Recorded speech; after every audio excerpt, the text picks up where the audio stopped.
Welcome back to Biology on Earth. In this video, I'm going to start with the development in mammals or early development in mammals. सबसे पहले अगर हम mammals में बात करें तो mammals में जो egg type है it is microlecithal. Means egg में जो योग का कंटेंट है ये बहुत कम होता है इसलिए इसे हम बोलते हैं माइक्रोलेसिथल एग। देन जो योग है ये यूनिफॉर्मली पूरे एग में इस तरीके से प्रेजेंट होता है तो इसे हम बोलते हैं आइसोलेसिथल डिस्ट्रीब्यूशन ऑफ योग। उसके बाद जो क्लीवेज है ये होलोब्लास्टिक इक्वल क्लीवेज होता है। मींस पूरा जो एग है इसमें इक्वल जो है वो क्लीवेजेस इस तरीके से होती हैं और जो क्लीवेज का पैटर्न है वो है रोटेशनल पैटर्न ऑफ क्लीवेज। ये सब हम ऑलरेडी डिस्कस कर चुके हैं in the previous videos. So among animals जो मैमेलियन या फिर जो ह्यूमन एग है it is smallest egg in animal kingdom और जो ह्यूमन एग है ये फर्टिलाइजेशन होती है at the secondary oocyte stage. और हमने पहले ही डिस्कस किया है कि जो मोरूला स्टेज है ये after 4th day of fertilization observe होती है मोरूला स्टेज और जो 5th डे है इसमें यहाँ पे ऑब्जर्व होती है ब्लास्टो और we can say blastula stage. और एक स्पेशलाइज्ड टाइप ऑफ ब्लास्टूला जो कि ह्यूमंस में या मैमल्स में स्पेशली ह्यूमंस में प्रेजेंट होता है इसे हम बोलते हैं ब्लास्टोसिस्ट। इसमें की दो यहाँ पे इस तरीके से डिविजन्स होती हैं। जो ऊपर वाले सेल्स हैं ये डिफरेंट होते हैं, डिफरेंट लेयर होती है। This is called the trophoblast layer.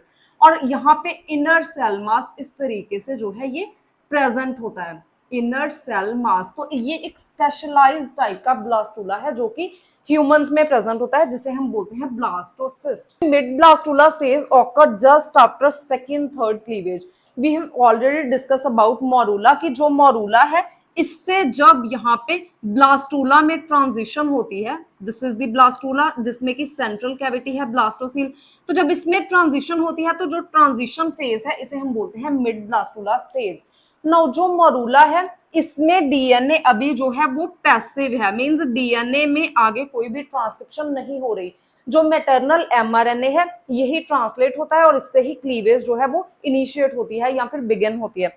लेकिन जैसे ही यहाँ पे मिड ट्रांजिशन और यहाँ पे मिड ब्लास्टूला स्टेज आती है तो डीएनए जो है ये एक्टिव हो जाता है एग के अंदर और ये ट्रांसक्राइब होने लगता है और ट्रांसलेशन होने लगती है। तो यहाँ पे जो कंट्रोल है वो साइटोसोलिक से हटके न्यूक्लियर कंट्रोल में आ जाता है जो सेल है या फिर जो ब्लास्टूला है।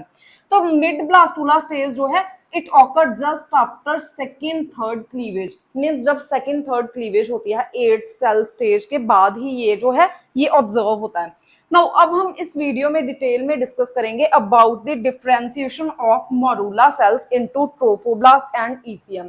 हमने अभी डिस्कस किया है कि जो मोरूला है ये मलबेरी बॉल एक शेप होती है, मीन सेल्स जो है ये टाइटली इस तरीके से पैक होते हैं।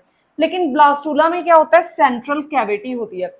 और ह्यूमंस में कौन सा ब्लास्टूला है ब्लास्टोसिस्ट जो कि एक स्पेशलाइज्ड टाइप का ब्लास्टूला है जिसमें trophoblast and inner cell mass इस तरीके से प्रेजेंट होता है। नाउ अब हम डिस्कस करेंगे कि दोनों लेयर्स किस तरीके से मींस जो सेल्स है मोरूला के वो किस तरीके से जो है डिफरेंशिएट होते हैं ट्रोफोब्लास्ट में और ईसीएम में। नाउ सबसे पहले अगर हम आउटर सेल्स की बात करें मींस यहाँ पे हम बात कर रहे हैं मोरूला की, मोरूला स्टेज जिसमें सेल्स इस तरीके से अरेंज होते हैं। तो यहाँ पे जो आउटर लेयर में सेल्स हैं इनकी बात कर रहे हैं। जो आउटर लेयर में सेल्स हैं इनमें पोलैरिटी डिफरेंट होती है और सेल कांटेक्ट जो है वो थोड़ा कम होता है। तो इस तरीके से क्या होता है कि जो हिप्पो सिग्नलिंग है ये यहाँ पे ऑफ रहेगी, मींस हिप्पो सिग्नलिंग जो है ये ऑफ रहेगी। हिप्पो का क्या काम है, जो हिप्पो है ये एक्टिवेट करता है लैट्स 1-2 को। तो जब हिप्पो सिग्नलिंग ऑफ रहेगी तो ये जो वाला जो प्रोटीन है ये ऑफ रहेगा, इनहिबिटेड फॉर्म में रहेगा। तो इसमें क्या होता है कि यहाँ पे जो second protein which is called यैप, जो यैप है ये एक्टिव फॉर्म में आ जाएगा। जब ये एक्टिव होगा तो ये न्यूक्लियस में जो है ट्रांसलोकेट करेगा और यहाँ पे एक स्पेशलाइज्ड ट्रांसक्रिप्शन फैक्टर जिसे हम बोलते हैं टैड4 इसके साथ बाइंड करेगा और स्पेशलाइज्ड जीन्स को एक्सप्रेस करवाएगा। यहाँ पे जो जीन्स एक्सप्रेस होते हैं these are called the CDX2 genes और साथ में जो है eomes genes, eomes are also called the eomesodermin. तो यहाँ पे ये जो दोनों जीन्स हैं और दोनों प्रोटीन्स हैं ये बनते हैं। नाउ यहाँ पे जो CDX2 प्रोटीन्स हैं ये गाइड करते हैं जो आउटर लेयर के जितने भी मोरुला में सेल्स हैं कि ये आगे डिफरेंशिएट हो ट्रोफेक्टोडर्म में। जो ट्रोफेक्टोडर्म है it is the precursor of trophoblast, तो ये आगे ट्रोफोब्लास्ट में ही डिफरेंशिएट होते हैं। अब यहाँ पे जो इनर मास सेल है या जो इनर सेल है मोरुला के, इनमें डिफरेंट सिग्नलिंग होती है। तो इनमें जो है सेल पोलैरिटी डिफरेंट होती है, इसकी वजह से जो हिप्पो सिग्नलिंग है ये ऑन रहेगी यहाँ पे। अगर हिप्पो ऑन रहेगा तो हिप्पो जो है ये यहाँ पे एक्टिवेट करता है LATS1-2 प्रोटीन को। जो LATS1-2 प्रोटीन है ये यैप की फॉस्फोराइलेशन करते हैं। तो जब यैप की फॉस्फोराइलेशन हो जाएगी तो यैप जो है ये डिग्रेड हो जाएगा, इनएक्टिव हो जाएगा या फिर डिग्रेडेशन हो जाएगी इसकी।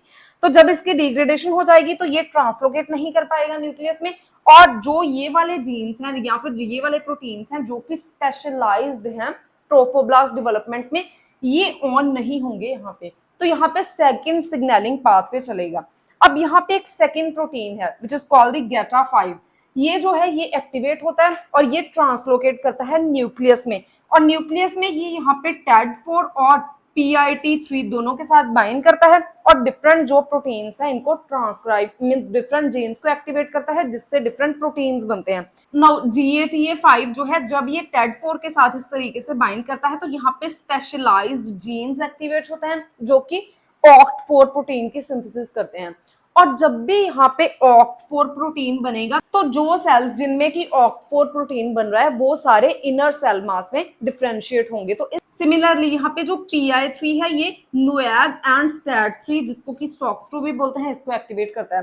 तो इन सभी प्रोटीन्स के साथ जो सेल्स हैं वो स्पेशलाइज्ड होते हैं इनर सेल्स जो यहाँ पे मोरुला के हैं कि ये इनर सेल मास में ही कन्वर्ट हो। तो यहाँ पे सिग्नलिंग की डिफरेंशिएशन की वजह से जो ह्यूमन यहाँ पे ब्लास्टोसिस्ट है ये आगे क्लासिफाई होता है 2 लेयर्स में, जिसकी की ऊपर वाली लेयर है ट्रोफोब्लास्ट और इनर लेयर बनेगी ECM inner cell mass. Now अब हम बात करेंगे about the implantation in case of humans. तो यहाँ पे हम मैमलियन डेवलपमेंट की बात कर रहे हैं तो इसमें हम ह्यूमन इम्प्लांटेशन को डिस्कस करेंगे।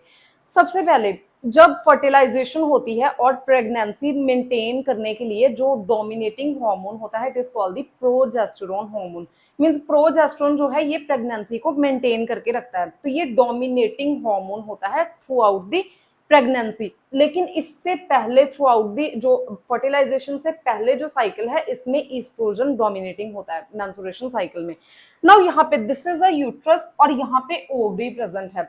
तो 14th डे ऑफ मेंस्ट्रुएशन जो है ये एग रिलीज करती हैं ओवरीज। तो एग जो है ये फेलोपियन ट्यूब में आएगा। उसके बाद 16th डे पे अगर फर्टिलाइजेशन होती है तो immediately after fertilisation the cleavage start inside the egg. So this is the first cleavage, then second cleavage and third cleavage.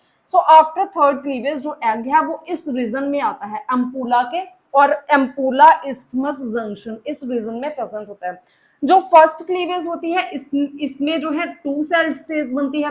Second cleavage में जो सेल है ये 4 सेल स्टेज होती है यहाँ पे एम्ब्रियो में, और यहाँ पे 8 सेल स्टेज बनती है आफ्टर द थर्ड क्लीवेज। जो मोरुला स्टेज है ये 4th डे आफ्टर फर्टिलाइजेशन जो है ये अटेन होती है, और जो 5th डे है आफ्टर फर्टिलाइजेशन इसमें जो स्टेज ऑब्जर्व होती है it is called the blastula stage. और जो स्पेशलाइज्ड टाइप ऑफ ब्लास्टूला जिसे हम बोलते हैं ब्लास्टोसिस्ट ये ह्यूमन में प्रेजेंट होता है जिसमें कि 2 लेयर्स होती है trophoblast and inner cell mass. अब यहाँ पे जो ये ब्लास्टूला है अब ये जो है ये इम्प्लांटेशन के लिए रेडी है। अब यहाँ पे एक बहुत इंपॉर्टेंट पॉइंट है, जो एग है इसके अराउंड एक लेयर होता है जिसे हम बोलते हैं जेली लेयर जो कि है जोना पेलुसिडा। जो जोना पेलुसिडा है ये इंटैक्ट ही रहेगा यहाँ तक।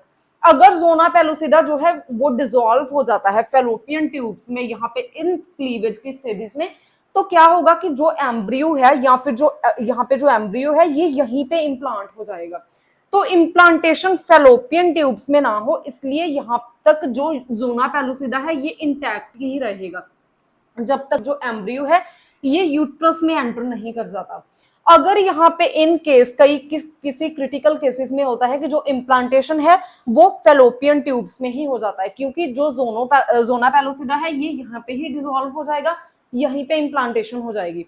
तो इस केस में क्या होगा कि यहाँ तो जो एम्ब्रियो है वो वाइबल नहीं रहेगी, वहां पे वो उसकी डेथ हो जाएगी। ये मदर के लिए भी काफी फैटल होता है। तो जो इम्प्लांटेशन है इससे पहले जस्ट पहले जो यूट्रस है इसमें ही जो जोना पेलुसिडा है ये डिसॉल्व होता है।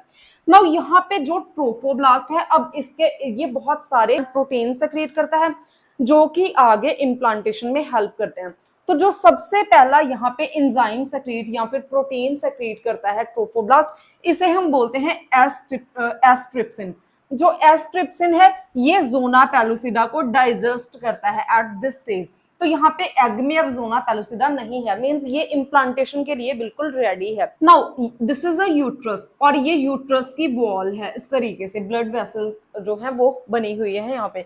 और यहाँ पे this is called ECM, extra cellular matrix of uterus. इसमें डिफरेंट प्रोटीन्स होते हैं जैसे कि कोलेजन एंड फाइब्रोनेक्टिन। नाउ जो ट्रोफोब्लास्ट है ये डिफरेंट प्रोटीन्स को सेक्रेट करता है जो कि इम्प्लांटेशन में हेल्प करते हैं। सबसे पहले जो ट्रोफोब्लास्ट है ये एक्सप्रेस करता है इंटेग्रिन को यहाँ पे at the 6th day after fertilisation. तो जो इंटेग्रिन है ये यहाँ पे कोलेजन, जो कोलेजन ईसीएम ऑफ जो यूट्रस है इसमें जो कोलेजन है इसके साथ ये इंटरेक्ट करेगा।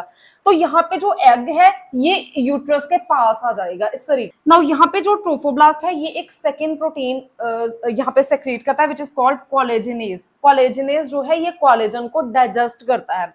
यहाँ पे जो कोलेजन है ये डाइजेस्ट हो जाएगा इस तरीके से। अब क्योंकि जो यहाँ पे एग है या फिर जो एम्ब्रियो है ये बहुत पास है यूट्रस के, तो ये इम्प्लांटेशन के लिए बिल्कुल रेडी है। तो इम्प्लांटेशन के लिए एक प्रोटीन जो कि सिलेक्टिन होता है इसको अगेन एक्सप्रेस करता है यहाँ पे ट्रोफोब्लास्ट। जो सिलेक्टिन है ये यहाँ पे यूट्रस की वॉल के साथ कांटेक्ट बनाता है। तो ड्यू टू सिलेक्टिन यहाँ पे जो एम्ब्रियो है, ह्यूमन एम्ब्रियो है, ऑन द 7th डे आफ्टर फर्टिलाइजेशन ये इम्प्लांट होती है यूट्रस में। नाउ जो ट्रोफोब्लास्ट है express the HCG which is called human chorionic gonadotrophin. ये जो है ये मेंटेन करता है कॉर्पस ल्यूटियम को, और जो प्रोजेस्टेरोन है ये इसका लेवल हाई रहता है थ्रू आउट द प्रेगनेंसी। तो ये प्रेगनेंसी को मेंटेन करके रखता है। सो this is about the first part of mammalian development. If you have any type of query regarding this topic, you can ask me in comment section, and if you find the content useful, please like and share the video and subscribe to my channel Biology on Earth.